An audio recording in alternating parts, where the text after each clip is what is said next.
नमस्कार मित्रमैत्रिणींनो, मी सुप्रिया विनोद. आजच्या वाचन व्रताच्या भागात तुम्हा सर्वांचं खूप खूप स्वागत. आज मी जे पुस्तक घेतलंय ते आहे दिग्गज कथाकाराचं म्हणजे रत्नाकर मतकरींचं गॅस चेंबर.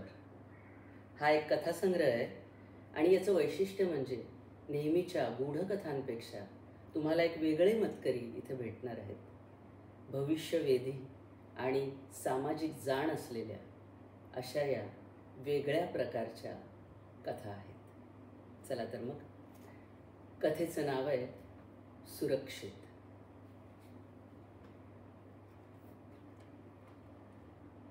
तिने घड्याळ पाहिलं.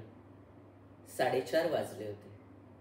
तिने डेस्कटॉप ऑफ केला, टेबल आवरलं, पर्स उघडून आतलं सामान ठाकठीक आहे ना ते पाहिलं. मग लॅपटॉपची पिशवी आणि पर्स उचलून ती घरी जायला निघाली.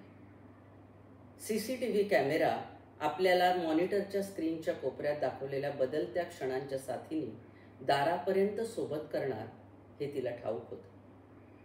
पण 4:30 वाजता ऑफिसमधनं बाहेर पडणं हा लेडीज स्टाफसाठी गुन्हा नव्हता. काहीही न बोलता कामातून मान बाजूला करून तिच्याकडे टकमक पाहणाऱ्या पुरुष स्टाफच्या नजरांची तिला आता सवय झाली होती. आणि तरीही उगाचच आपण अपराधी असल्यासारखं तिला वाटत होतं. ती ज्यांच्याबरोबर टॅक्सी शेअर करायची त्या सरनाईक आणि गुप्ते तिच्या मैत्रिणी जागेवर नव्हत्या. बहुधा त्या आधीच खाली गेल्या असाव्यात. टॅक्सी शोधून दाराशी आणायला 5-10 मिनिटं लागणारच होती. ती खाली जाईपर्यंत दोघी टॅक्सीमध्ये तिच्यासाठी थांबलेल्या असणार होत्या. ती घाईघाईने लिफ्टपाशी आली. 3 मिनिटात इमारतीच्या दाराशी येऊन पोचली. पायऱ्या उतरणार इतक्यात वॉचमन पुढे झाला. आपले गळ्यापर्यंत आलेले छातीचे केस दाखवण्यासाठी तो युनिफॉर्मची 2 बटणं नेहमी उघडी टाकायचा. दात विचकून तो तिला म्हणाला, "बॉसनी बोलावलंय लगेच." ती आली कधी, ते बॉसना कळलं कधी आणि त्यांनी वॉचमनला सूचना दिली कधी? याचा अर्थ एवढाच की बॉसनी त्याला कायमसाठीच सूचना दिली असणार. ती कधीही 6च्या आधी बाहेर पडली तर तिला परत बोलावून घ्यायचं अशी. ती मुकाट्याने परतली. वॉचमन अदबीनं तिच्यासमोर लिफ्टमधून वरपर्यंत आला आणि तिला बॉसच्या केबिनपाशी सोडून मगच हसत हसत परतला. "बसा, आपला ऑफिस टाइम 6 पर्यंत आहे," बॉस म्हणाला. "येस सर, पण लेडीज स्टाफ 4:30 वाजता निघू शकतो असं सर्क्युलर निघालेलं आहे." "In special cases." तिच्या उत्तराने अजिबात न चिडता बॉस शांतपणे म्हणाला. यावर काहीही न बोलता ती आपल्या जागेवर जायला वळली तेव्हा तो म्हणाला, इथेच बसा 6 पर्यंत माझ्यासमोर." "पण माझा डेस्कटॉप," असं ती बोलणार तेवढ्यात तो म्हणाला, "काम नाही केलं तरी चालेल, इथे नुसत्या माझ्यासमोर बसा." ती नाईलाजाने बॉसच्या समोरच्या खुर्चीवर बसली. तिने पिशवीतून लॅपटॉप काढला आणि ती काय जमेल ते काम करू लागली. कामात तिचं मन लागणं शक्यच नव्हतं, कारण बॉस सतत तिच्याकडे टक लावून पाहत होता. तिच्या बोटांकडे, तिच्या दंडांकडे, तिच्या चेहऱ्याकडे, हनुवटीपासून केसांपर्यंत. तिने साडीचा पदर दोन्ही खांद्यांवरून घेतला, पण काम करताना तो तसा राहणं शक्यच नव्हतं. खांद्यावरून तो सारखा खाली सरकायचा. असं झालं की बॉसच्या चेहऱ्यावर स्मित उमटायचं. त्या स्मिताने तिच्या छातीत धस्स व्हायचं.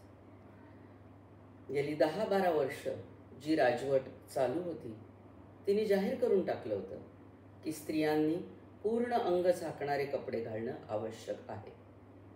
त्याचा आपल्या परंपरेशी आणि संस्कृतीशी संबंध तर होताच, पण पुरुषांची मनं चाळवू नयेत यासाठी देखील हे आवश्यक होतं. 10-12 वर्षांपूर्वी एकट्याने केलेल्या तसंच सामूहिक बलात्कारांचं प्रमाण इतकं वाढलं होतं की ते आटोक्यात आणण्यासाठी स्त्रियांना पूर्वीच्या सुरक्षित काळाकडे नेणं जरुरीचं होतं. स्त्रियांना नोकरीवर ठेवण्याचं प्रमाण खूपच कमी झालं होतं. अगदी वरच्या पदावरच्या नाईलाजानं ठेवल्या गेलेल्या स्त्रियांना सुरक्षा पुरवणं भागच पडत असे. परंतु मध्यमवर्गीय स्त्रियांना नोकऱ्या मिळत नसत. मिळाल्या तरी संध्याकाळी 6 वाजल्यानंतर त्यांना रस्त्यावर फिरणं नियमात बसणारं नसे. म्हणून बहुतेक जणी योग्य वेळी लग्न करून संसार करणंच पसंत करत. थोडक्यात साधारण 50-60 वर्षापूर्वी स्त्रियांची जी परिस्थिती होती तशीच परत आणल्यामुळे मधल्या काळात तयार झालेला स्त्रियांच्या सुरक्षिततेचा प्रश्न बऱ्याच अंशी सुटला होता. आत्तासुद्धा तिचा पदर घसरत राहिला तरीही बंद गळ्याचा कोपरापर्यंतचा ब्लाऊज घातल्यामुळे बॉसच्या नजरेचा धोका पुष्कळच कमी झालेला होता. केबिनचं दार लोटून बॉसची सेक्रेटरी आत आली. तिच्या हातातील ट्रेमध्ये 2 कॉफीचे मग्स होते. कधीही कॉफी आणताना समोरच्या माणसासाठी 1 मग अधिक आणण्याची तिला सूचना दिली गेलेली होती. ट्रेमधला मग उचलता उचलता बॉसनी सेक्रेटरीच्या मनगटापासून वरपर्यंत बोटं फिरवून गुदगुल्या केल्या. तिने लाजल्यासारखं केलं. समोर बसली ना ती अशी खूण केली आणि तिच्यासमोर कॉफीचा मग ठेवला. मग ती सेक्रेटरी मजेत उडत्या पावलांनी बाहेर निघून गेली.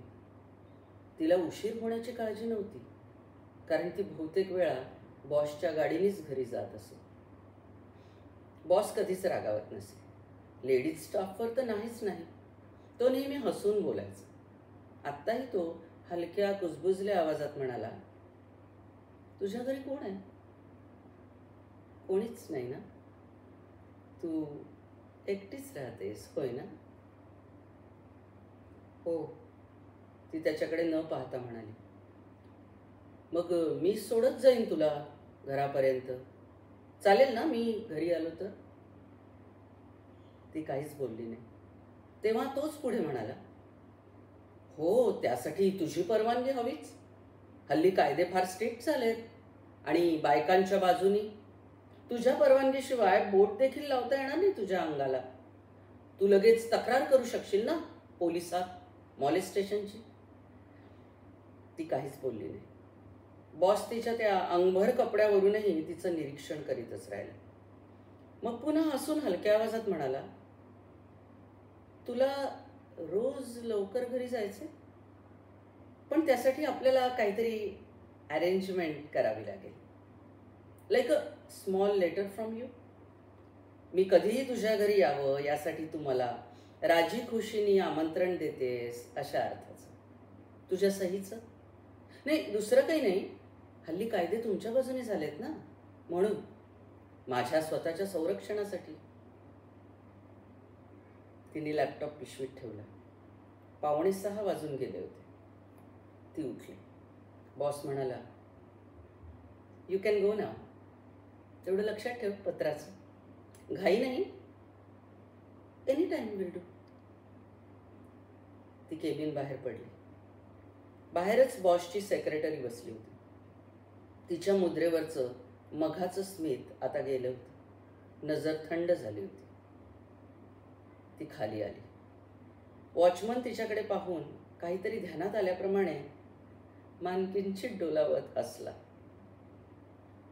सरनाईक आणि गुप्ते वेळेवर टॅक्सी घेऊन आले असतील. 5 मिनिटं तिची वाट पाहून निघून गेले असतील.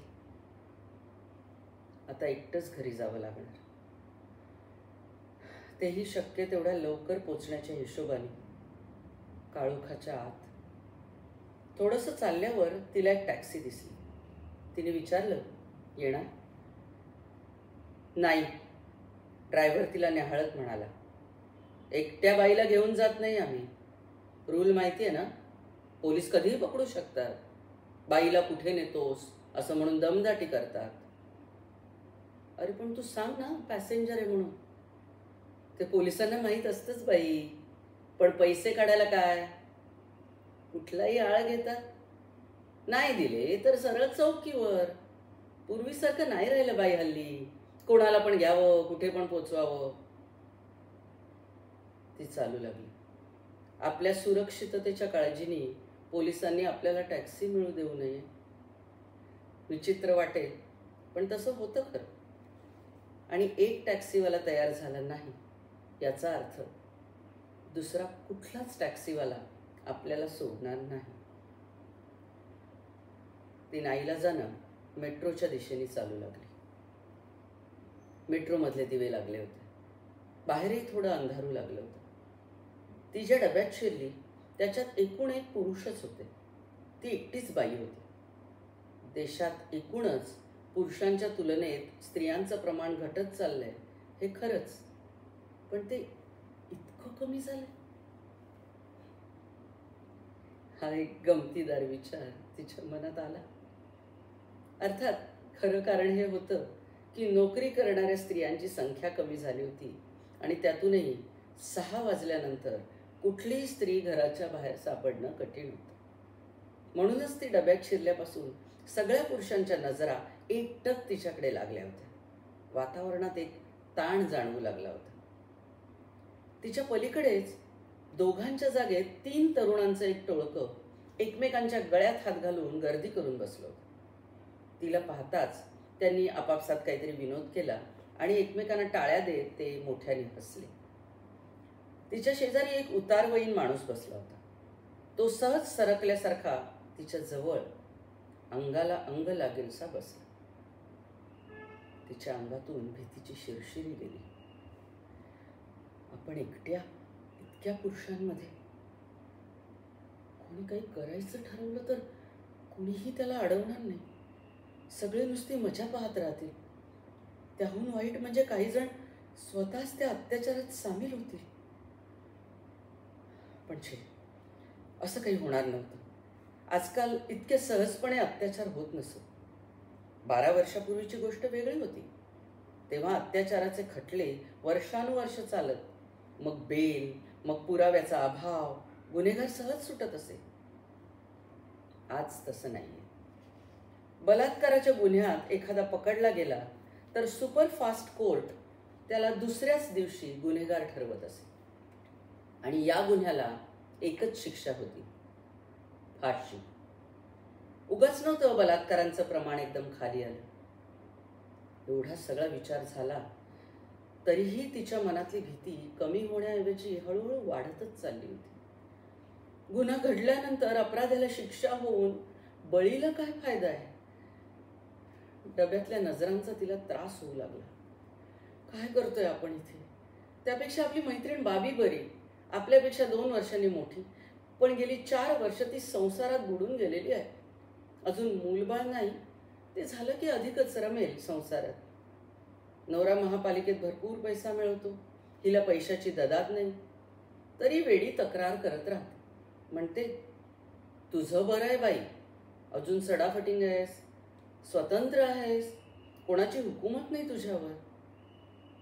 वेडी कुठली, उगाच कारण नसताना टेन्शन करून घेते. बरं, त्या टेन्शनवरही उपाय आहेच तिच्याकडे. 2 वर्षापूर्वीच आपल्याकडे मिळायला लागलेल्या स्ट्रेसनेलच्या गोळ्या एक जिभेवर ठेवली की हलकं हलकं वाटायचं. तिच्या शिफारशीवरून आपणही कधी मधी घेत होते. पण यापुढे कायम पर्समध्येच ठेवायला हवी स्ट्रेसनेलची बाटली. म्हणजे आत्ता वाटतंय तसं टेन्स तरी वाटत राहायला नको. बाबीची आठवण झाल्याबरोबर तिने पर्समधून मोबाईल काढला. शेजारचा माणूस अधिकच जवळ सरकला, पण त्याला दूर व्हा सांगायची सोय नव्हती. वाद वाढत गेला तर तुम औरत लोग, धक्का लगता है तो मेट्रो से आते ही क्यों पर्यंत पोहोचणार हे ती जाणून गप्प बसली. मात्र ती मोबाईलवर नंबर लावू लागली तशी तो उतारवयीन माणूस हळूच आपणहूनच दूर सरकला. बाबीचा रिंगटोन वाजत राहिला, पण तिने फोन काही उचलला नाही. ती स्टेशनमधून बाहेर पडली तेव्हा रस्त्यात चांगलाच काळोख पडला होता. पालिकेचे दिवे पेटले होते, पण पूर्ण तेजस्वी व्हायला या नव्या दिव्यांना थोडा वेळ लागत असल्यामुळे सध्या तरी ते नुसते काळोखावरचे पिवळे ठिपके दिसत होते. अजून मैलभर चालावं लागणार होतं. तिने झपाझप चालायला सुरुवात केली. समोरच शीळ वाजली. मोटरसायकलचे दिवे लावून तिला टेकून उभे असलेल्या पोलिसांनी तिला हटकलं. बसा पाठीमागे, तो म्हणाला. क्षणभर तिला आशा वाटली की हा आपल्याला घरी सोडतोय की काय? पण तो पुढे म्हणाला, पोलीस स्टेशन चलो. पण मी काय केलंय असं काही ती विचारू लागली तसा तो अंगावर खेकसला. चलो बोला तो चलो, नाही तो इधरच फाईन होगा. आणि त्याने मोटरसायकल सुरू केली. ती मनाविरुद्ध बसली. आता पुढे काय वाढून ठेवलंय या काळजीत असतानाच तो गुरकावला, आरामात बैठो, खांद्यावर हात ठेवला तर चलेगा. तिने हात ठेवला नाही, पण ती सीटला दोन्ही हातांनी धरूनच जरा पक्की बसली. पोलीस स्टेशनला पोचताच त्यांनी तिला सिनियर इन्स्पेक्टर साहेबांसमोर उभं केलं आणि तो बाहेर चालता झाला. मग मोटरसायकल सुरू केल्याचा आवाज झाला. तो बहुधा आणखी कुणाला पकडून आणण्याच्या ड्युटीवर गेला असावा.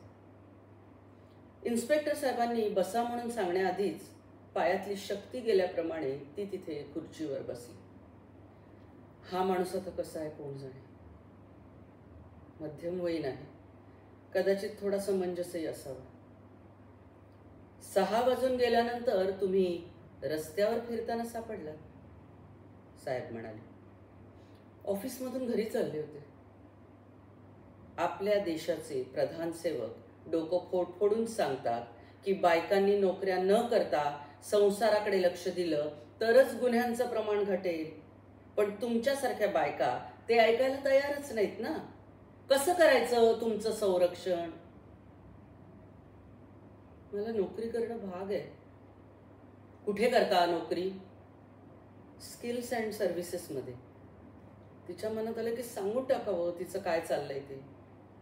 सर्व प्रकारच्या खोट्या रिसिटा तयार करणं, अस्तित्वात नसलेल्या कंपन्यांची लेटरहेड्स तयार करून देणं, काल्पनिक बँकांची पासबुक्स तयार करून देणं, भ्रष्टाचाराला कायद्याच्या चौकटीत ठोकून ठोकून बसवण्यासाठी जे काय करावं लागतं ते सर्व. अर्थातच कंपनीचा बिझनेस जोरात आहे. पण यातलं काहीच तिने सांगितलं नाही. आपल्या कंपनीचं कौतुक आपणच काय करायचं. घरात दुसरं कोणी कमावत नाही का? पण मी सुरक्षित आहे, मी कमावू शकते, मी का अवलंबून राहायचं ना कोणावर? ही सगळी स्त्री स्वातंत्र्याची 25 वर्षापूर्वीची आर्ग्युमेंट्स विसरून जातो मी. तेव्हा बायका पुरुषांच्या बरोबरीची सगळी कामं करायच्या, इन्स्पेक्टर म्हणाले. पण त्यामुळेच अनेक प्रॉब्लेम्स तयार झाले. घटस्फोटांचं प्रमाण वाढलं, कुटुंब उद्ध्वस्त झाली, अनैतिकता वाढली. म्हणून तर शेवटी शासनाला अनेक निर्णय घ्यावे लागले ना. 6च्या घरात हा त्यातलाच एक नियम आहे. मी प्रयत्न करते, ती हताशपणे म्हणाली. पण बॉस सोडत नाही. तुम्हाला आई वडील कोणी? वडील इंजिनियर होते मध्य प्रदेशात. त्यांनी आपल्या खात्यातल्या भ्रष्टाचाराविषयी केंद्र शासनाकडे तक्रार केली म्हणून साईटवर जात असताना जीपमधून त्यांना खाली खेचून त्यांचे तलवारीने तुकडे केले गेले. मी त्यावेळी लहान होते. बाबांच्या हत्येची दाद मागता मागता कोर्ट कचेऱ्या करून थकून भागून आई वारली. घरात एक पैसा शिल्लक नव्हता. शेवटी एका लांबच्या नातेवाईकांनी थोडंफार शिकवून मला नोकरीला लावलं. आता एकटीच राहते मी. लग्न करणं हा एक मार्ग आहे यातून सुटायचा. कोणीतरी चांगला माणूस भेटायला हवा ना त्यासाठी. ते कसं जमणार? राईट. हल्ली बायका पुरुषांना एकत्रित मिसळायची बंदीच आहे. फक्त अगदी वरच्या थरात म्हणजे नटनट्या, राजकारणी, उद्योगपती यांच्यासाठी वेगळे कायदे आहेत. पण त्यामुळे बघा ना, ऑफिसातल्या संस्थांमधल्या लफड्यांचं प्रमाण किती कमी झालंय. एनिवे, आम्ही तुम्हाला यावेळी अरेस्ट नाही करत. फक्त तुम्हाला एक ॲफिडेव्हिट द्यावं लागेल. बोलता बोलता इन्स्पेक्टरांनी कपाटातून एक छापील कागद काढला आणि तळाशी बोट ठेवून म्हटलं, इथे सही करा तुम्ही. तिने तो कागद वाचला. तिला गरगरू लागलं. कागदावर जे काही किचकट कायदेशीर भाषेत लिहिलं होतं त्याचा सारांश असा होता की मला उशिरापर्यंत बाहेर राहावे लागते, म्हणून माझ्यावर बलात्कार झाल्यास त्याची जबाबदारी संपूर्णपणे माझी आणि माझी एकटीचीच राहील. मी यावर सही करायची? चाललंय ते इतकं भयंकर आहे यावर विश्वास बसत नसल्याप्रमाणे तिने विचारलं. हो, समंजस इन्स्पेक्टर म्हणाला. नाहीतर आम्हाला तुम्हाला अरेस्ट करावं लागेल, मग रीतसर कोर्ट वगैरे. तिने न बोलता सही केली. कोणीतरी आपलं संरक्षण ओरबाडून घेत आहे असं तिला वाटलं. पण नाही, तिने स्वतःचं समाधान केलं. हे फक्त 6 नंतर बाहेर राहिलं तरच लागू आहे या विचाराने. बाय द वे, इन्स्पेक्टर म्हणाले, तुमच्याकडे दाखला आहे का तुम्ही एकट्याच कमावते असल्याचा? हो हो, तिने पर्समधून आपलं निराधार कार्ड काढून दाखवलं. बाबीच्या आग्रहावरून तिने 6 महिन्यापूर्वी ते काढलं होतं. त्यावर तिची जन्मतारीख, पत्ता, शिक्षण, नोकरी, सांपत्तिक आणि कौटुंबिक परिस्थिती इत्यादी संबंधीचे सर्व तपशील होते. ओके, निराधार कार्ड परत देत इन्स्पेक्टर म्हणाले, मात्र तुम्हाला आज उशिरापर्यंत बाहेर राहिल्याचा फाईन भरावाच लागेल. किती? या दुःस्वप्नातून बाहेर पडण्यासाठी काहीही करायची तिची तयारी होती. किती? तिने परत एकदा विचारलं. इन्स्पेक्टर साहेब कसला तरी अंदाज घेतल्याप्रमाणे थांबले होते. अडखळून सुरुवात करावी तसे ते एकदम म्हणाले, 1000 रुपये, it's a nominal fine, minimum. शिवाय रितसर रिसीट मिळेलच तुम्हाला. त्यांच्या एवढ्या स्पष्टीकरणाची काय गरज होती? तिने क्षणभर विचार केला आणि पर्समधून एक 1000ची नोट काढून टेबलावर ठेवली. नोट उडून जाऊ नये म्हणून त्यांनी तिच्यावर वजन ठेवलं आणि आकडा घालून तिला रिसीट दिली. ती पर्समध्ये ठेवताना तिला गंमत वाटली. त्यांच्या स्किल्स अँड सर्व्हिसेस मध्येच तयार झालेली रिसीट होती ती. मध्येच पोलीस स्टेशनवर यावं लागल्यामुळे घर वेगळ्याच दिशेला, म्हणजे आता आणखी दूर गेलं होतं. 1000 रुपयांच्या बदल्यात इन्स्पेक्टर साहेबांनी निदान घरी सोडायची व्यवस्था तरी करायला हवी होती असं तिच्या मनात आलं. अर्थात ती निव्वळ एक कल्पनाच होती. प्रत्यक्षात थोडंच असं काही घडतं.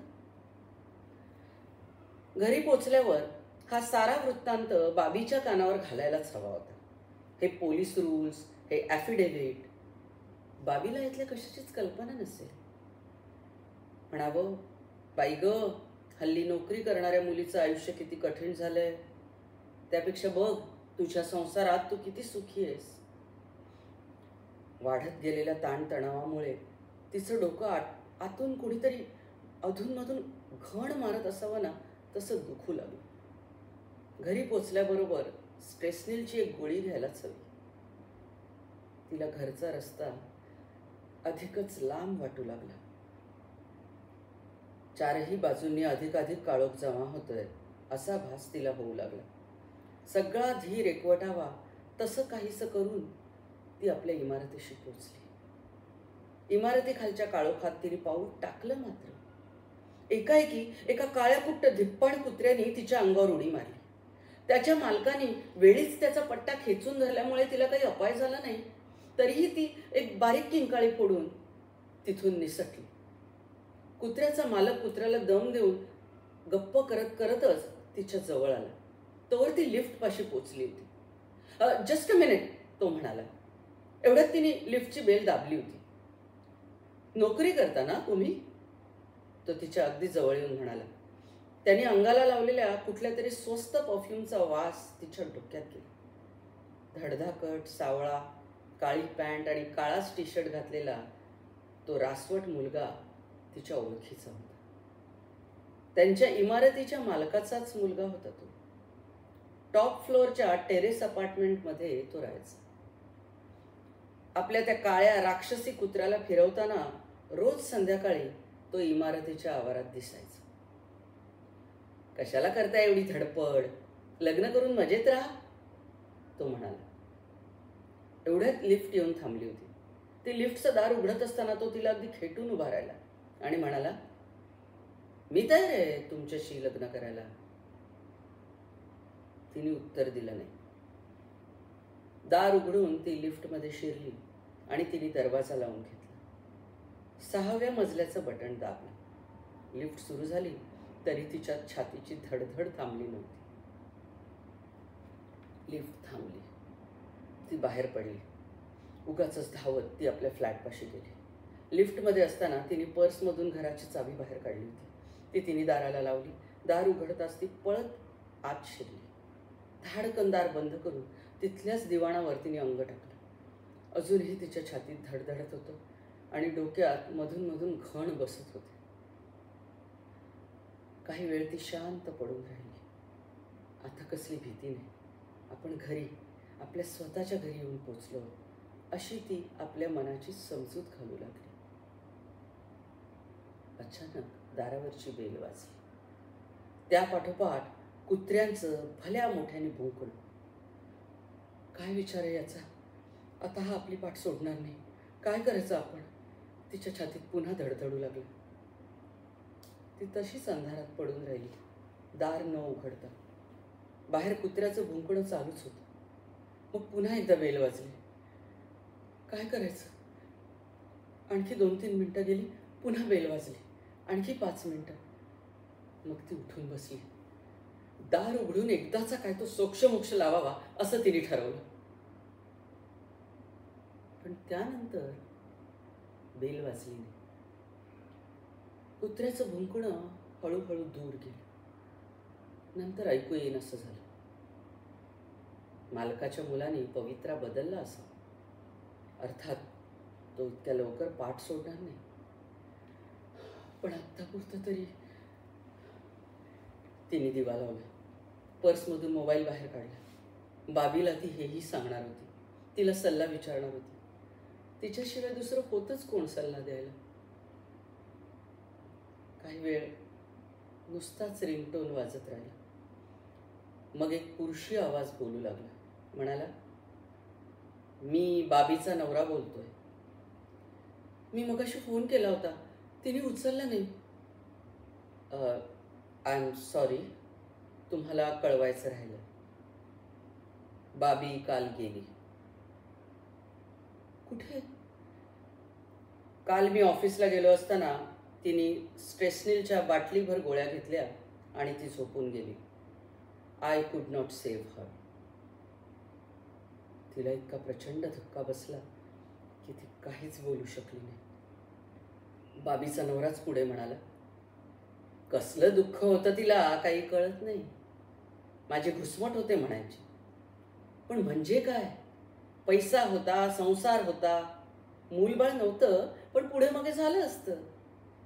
मध्येच कधीतरी म्हणायची, मला नोकरी करायची. पण गरज काय होती नोकरीची? काय कळत नाही. हळूहळू तो बोलायचा थांबला.